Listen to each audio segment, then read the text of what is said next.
RM Sotheby's is the world's largest collector car auction house by total sales. They are the preeminent market maker of high-quality collector cars and collections, regardless of size or complexity. By working in partnership with the Sotheby's team and its network of 80 offices in 40 countries, RM Sotheby's has established the largest client network of any collector car auction house in the world.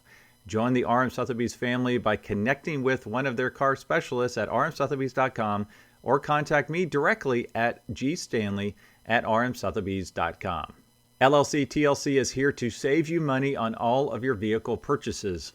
LLC TLC will permanently register your classic cars in Montana to avoid any annual renewal fees. As your registered agent, they will handle everything for you so you never have to step foot in Montana. And as a listener of this podcast, LLC TLC is offering 30% off your entire package. Simply go to llctlc.com/classic or mention this podcast when you contact LLC TLC. All right, we're at Monterey getting ready for, what is it, Friday night? Friday night, and we got a bunch of cool cars set out here. I have Andy Reid joining us. How you doing, buddy? Good, thanks. All right, so you're quite the car guy. And it's my understanding that you did something maybe some might see as not appropriate when you were a child to get your dream car at the time. Is that right? Well, Greg, yeah, kind of it is. But I'm still kind of a child as well, so hence I'm in Car Week. So you're a grown-up child. So what did you do? So when I was 16, I was looking in the small ads of Road and Track, and there was a place called Hollywood Sports Cars, and they used to put ads in the back of the magazine, and they had a Ferrari. They had a bunch of Ferraris for sale with just what they were and what they cost, and they had a 330 GT 2+2 for $6,500. And I went, huh. And I worked at a Porsche shop. I bought a 912 in parts before they broke in 912 and got it fixed. That's why I got a Porsche shop job. And I called my boss and said, hey, I want to sell that car. Do we have anybody? And he goes, yeah. And so we sold it for $4,000, which is what they were really worth back then for a 912.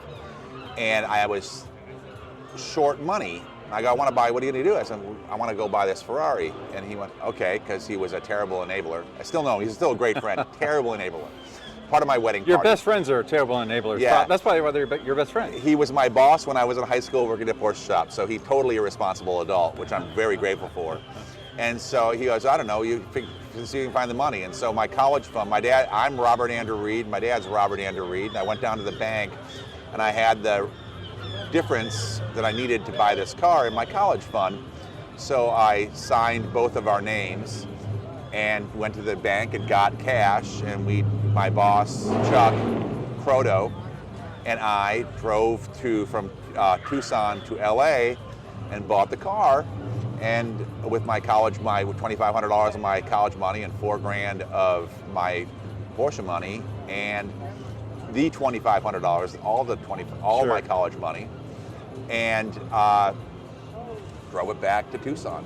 Wow, okay, so you're happy on the way back, I'm assuming, but probably a little nervous, maybe? I told all my friends in school that I was going that week in high school, that I was going to go to LA and buy a Ferrari. Yeah. And they're all like, you're not going to do that. I'm like, yeah, I'm buying a Ferrari on Friday. And so I took Friday off and went to school. Now, they told their parents and other people, it got to be around I had a pretty small high school and private school, and South Point Catholic High School in Tucson. And they told their friends, and everybody else in the faculty was probably hearing about it, and they told their parents. And so on the way out there, we drove out. On the way out, I think that parents talked to parents and got to my parents. And so when I got home, I had like 2 soft suitcases with my clothes in front of the front door with a little note saying, I hope you like living in that car because you're not living here, you thief.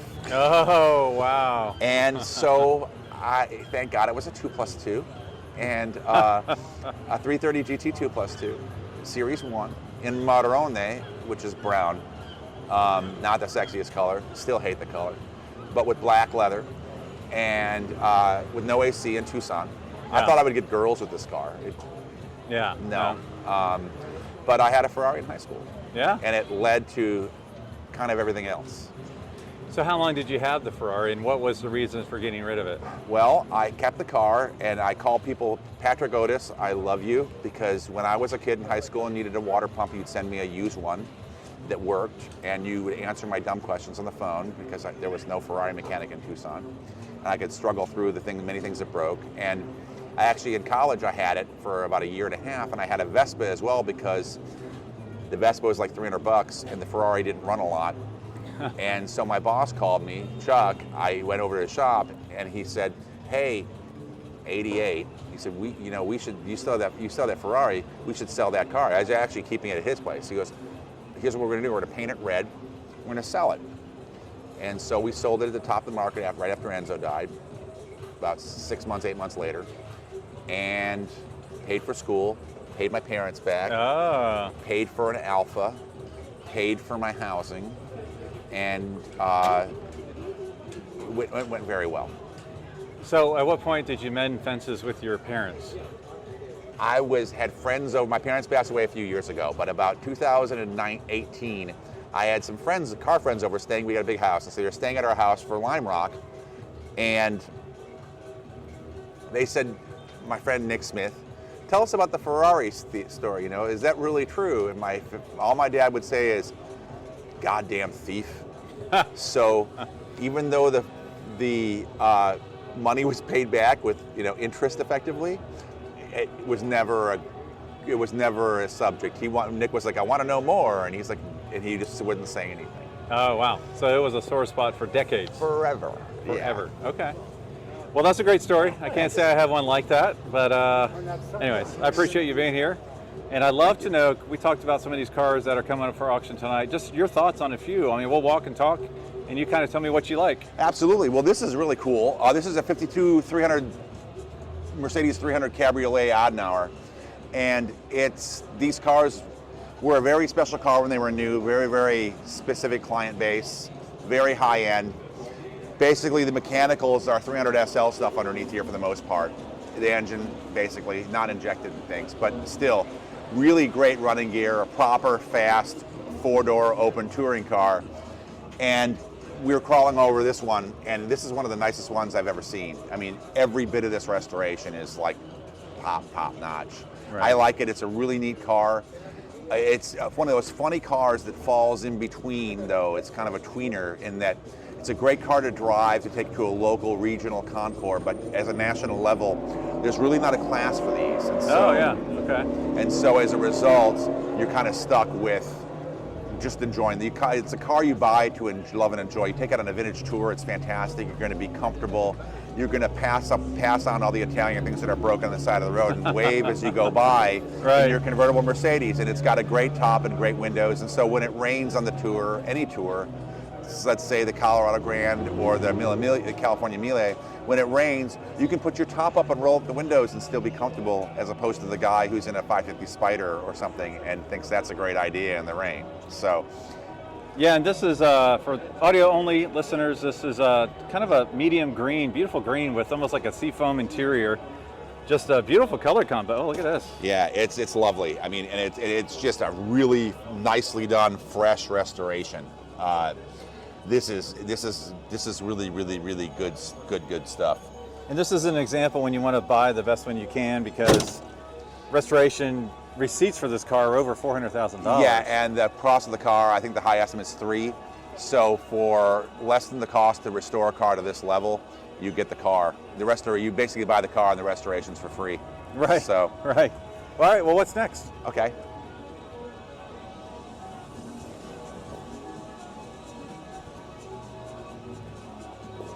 I'm going to talk about this because it's funny.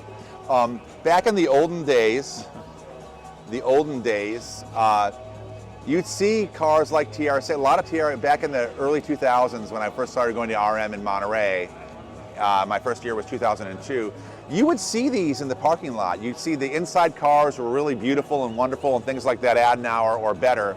But then you'd see like TR3s and TR6s in the parking lot, and I was actually doing a tour here the other day. I said, you used to see TR6s in the parking lot at RM, in the back lot for sale, and Healey's and things, and you never see that anymore. And then later that day, I'm walking around, and I went, wait, there's a TR6 back there. And this is just a nice driver liberal TR6. It's a 76, so it's the end of the run. It's got these big bumpers, which just they don't really do much. They kind of just look stupid. Most people swap the bumpers out for earlier style bumpers, which is an easy swap.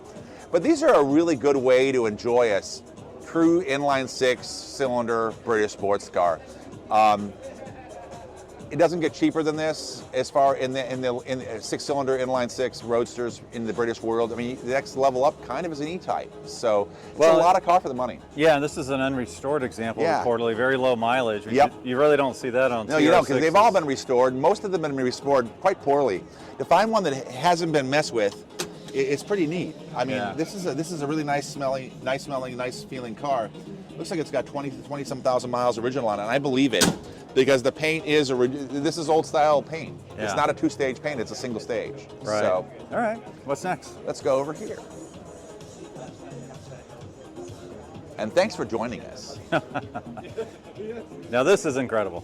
And this is incredible. It's a 36 Hispano Suiza J12 coach-built car, and the coach builder is Fernandez Darren. And Roger and I were talking about this earlier today. Most of these cars in a enclosed car tend to be a bit stodgy. The open cars are glorious, but the closed cars like this tend to be a bit stodgy. Yeah.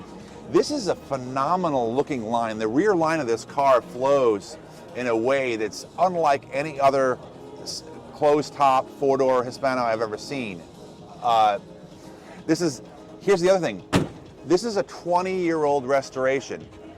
You talk about how restorations don't hold up. Well, they can if you get it done right. Kevin Kay, who I spent the morning with over at Quail looking at a DB5 James Bond conversion they did, which is fantastic, did this body. This has had 80 grand worth of work done by RM Sotheby's Restorations to make sure all the mechanicals are set up. This is ready for the lawn at Pebble Beach. It won its class in Pebble Beach in 2002, and it's now time that it could come back there, because it could have come back 10 years ago, but 20 years later, this restoration, if you use someone like Tim McNair and give him a bunch of money to detail it and get it ready to go, is ready to hit the lawn again at Pebble, the way it was when it hit the lawn in 2002, which is kind of amazing. That truly is. And the estimate on this one's what? Yeah. 900 to 1.2 Yeah, million? and this line back here is just dead beautiful. Yeah, it's just really fantastic. They need to clean You that can up. ignore the bird poop? And go to the bird poop. But it's just an amazing car. So, someone's going to buy it, and you'll see it at Concours all over the world next year. Okay. Next. Next one is one of my single favorite automobiles, and my single favorite lot here probably that's not Ferrari, right? So it's a Bentley Continental R Fastback. There's a number of reasons. This is Mullner body, which is the one I like the best. The reason it is this smooth. Some of them are a little bit boxier. The curve here is just breathtaking. Also, most of these, or the great majority of these, are right-hand drive, which is no fun in the U.S. for a car this big. This is a left-hand drive example. It's also a floor shift example, and they weren't all floor shifts. Oh yeah, and a lot of fun. Look at the wood in here. Yeah. These were the epitome and the definition of a gentleman's express. If you were very well heeled and you wanted to cross the continent, and you didn't want to take air travel because it was still primitive, you put your luggage in here and you took this at high speed across the pond, across the country to another, London to Paris or whatever, and you just get in there and drive. This has also got a factory operated motor, so it's even got more beans than the standard one. Now people say, wow, this is a really big car. I've got a friend who is a client of mine who has one of these in a DB5, and we went out and he took the DB5 and I took this. We flip-flop cars, and he was in the DB5, and he's a really fast driver. He's a former vintage racer and such. And I was able to get all over him with it, all over the rear end of him with this thing. And the only reason I backed off is I thought, wow, if these two cars hit each other, it's just going to be a big bunch of crunched aluminum. And they are amazing road cars. They feel like they're about a 60s car when there was a 50s car. This is a 53. Now we talked about the estimates, but 1 to 1.4, which seems a little light. It is light because in 54, this is 53. In 53, this car was wrecked, and in 54, this car was sent back to Bentley to have a new chassis and have its body fixed. So people go, oh wow, it's got a dirty Carfax, but one that was fixed by the factory in period. Right. It's not a rebody. It's eligible for Pebble. It's the factory did it. It's not like it's got Bob and Steve's restoration shop did it or body shop back in 54 did the car. Bentley fixed the car, and it's just a stellar thing. The other thing that's interesting is if you read the James Bond book Goldfinger, not the movie, the book, he drives one of these. And not the Aston. Not the Aston. He drives a Bentley Continental R Fastback in what he called Whisper Silver. Oh, okay. And our friend Don Rose, who's a friend of RM Sotheby's, he worked here for years. He has an Aston this park painted what he called the best idea of what he thought Whisper Silver would look like.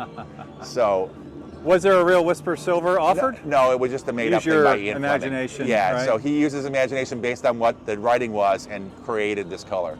Okay, I might not have gotten all this right, but you picked how many cars from the 50s? 3? Yeah. 1 from the 70s. All right, can you pick something post 1977? Oh yeah, let's look. There is one. There is one. So there's a bunch actually. Wonderful cat. So all my friends, I'm going to say this and everybody's going to hate mail me and go right ahead. Everybody else does anyway. Everybody loves F40s.